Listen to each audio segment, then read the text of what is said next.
Yun. So good morning mga kuis, no? So for today's video, papunta naman tayo ngayon ng Kabuyao Light Industrial Science Park 1. So nung Lunes galing tayo ng Batangas, tapos kahapon galing tayo ng Binyan. So ngayon pupunta naman tayo ng Kabuyao. Yun, so nandito na tayo ngayon sa sa Osmeña. So ang way natin papuntang Bikutan, no?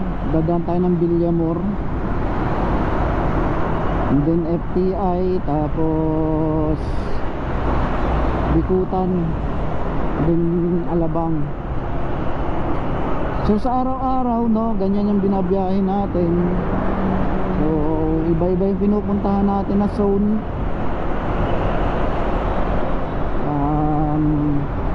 Minsan sa Binyan, minsan sa Kabuyao, minsan sa Batangas. So nakakapagod talaga guys, pero laban lang. So talagang nakakapanlata yung araw-araw na biyahe, no? Kasi hindi naman madaling bumiyahe gamit yung motor, especially bayan-bayan, nandyan yung traffic, diba? Wala kang cover sa init, wala kang cover sa ulan. So napakahirap. So pagigihan na lang natin yung trabaho natin, diba? So ganyan talaga yung buhay, no? Laban lang. Laban lang tayo ng laban para sa mga mahal natin sa buhay, diba?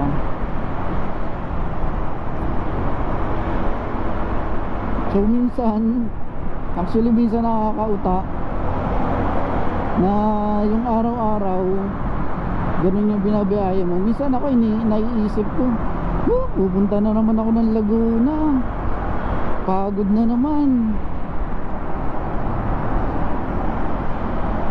Pero at the end of the day, wala ka namang magagawa kasi trabaho mo yan. So ini-enjoy ko na lang yung biyahe, parang ganito. So yun, no, dito na tayo sa may FTI. So papunta tayo ng Kabuyao. Actually ito rin yung dahilan bakit ako nagpalit na motor from Sniper 150 na Decambio. So nagpalit tayo ng Honda PCX 160.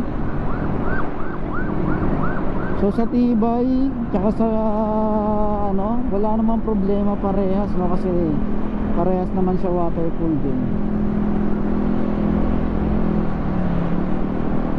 So ang pinagkaiba lang nila talaga, mas relax ka sa scooter. Tsaka itong PCX 160, komportable siya, no? Pwede kang magkuya-kuya habang nabiyahe. Diba? So mag-ingat lang tayo mga kuys palagi, no? Doble ingat lang tayo.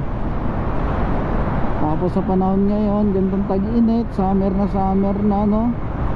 Sobrang init, grabe, no? Magbaonan tayo ng tubig, o kung wala tayong baon, bumili tayo palagi, no? Para ma-freskuhan yung katawan natin. Kasi tandaan natin, Pops, tandaan natin mga kuys, mahirap magkasakit. Baka yung kakatrabaho natin, yung kikitain natin, mapunta lang sa gamot, diba? Sayang naman yung pinaghirapan natin kung mapupunta lang siya sa gamot, diba? So pag hindi kaya, pag may nararamdaman na masakit sa katawan o masama ang pakiramdam, huwag na nating pilitin, kasi baka lalo tayong mapahamak. So yun, no, dito na tayo papasok sa LASB1. So prepare lang natin yung ID natin.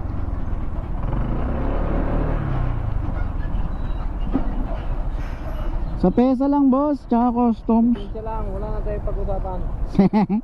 Pakita nyo lang. Ito daw. Yun. Yun.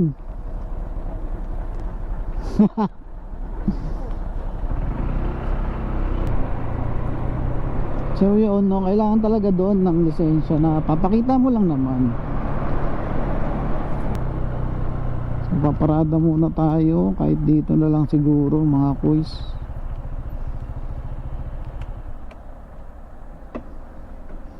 No, so yun si Ma'am Rose, nakita natin yung customs. Shout out. Asan dyan yung ano, backload? Itong 5. Ah, yan naman. Ito kasi Yan siya, ano. yan siya Duro o kanina. So shoutout kaya Duro daw. So yun no, dito na tayo no. So pa-process na lang natin to doon sa may office. Then pagkatapos pupunta na tayo ng MDI. Tapos pagkatapos pupunta tayo ng Liip ulit. So yun lang. Dito muna mga kuys. Salamat. So yun guys no, tapos na tayo rito. And papunta na tayo ng MDI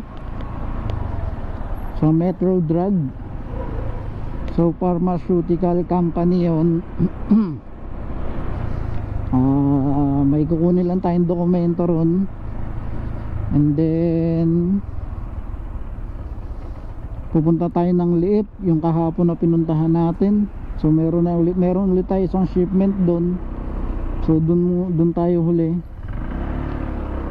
So let's go. So yun no, malapit na tayo guys. Malapit na tayo sa MDI.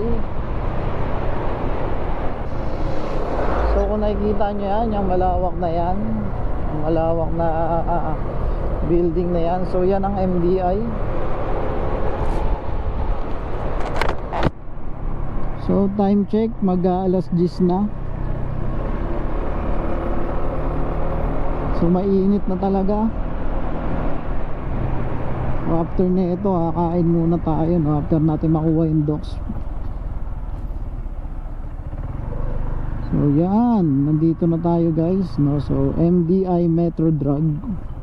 Yan.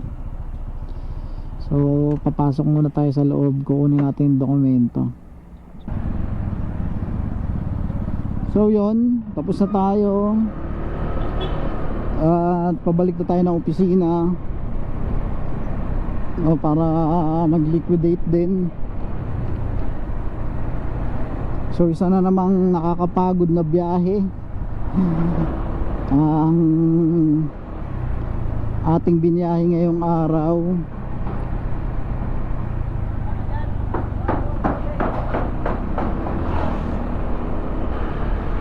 So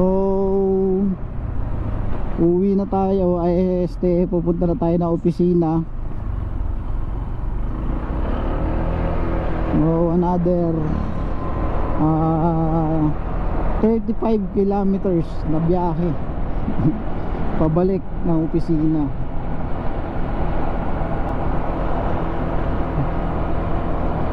So yun no, salamat sa pagsama mga kuys.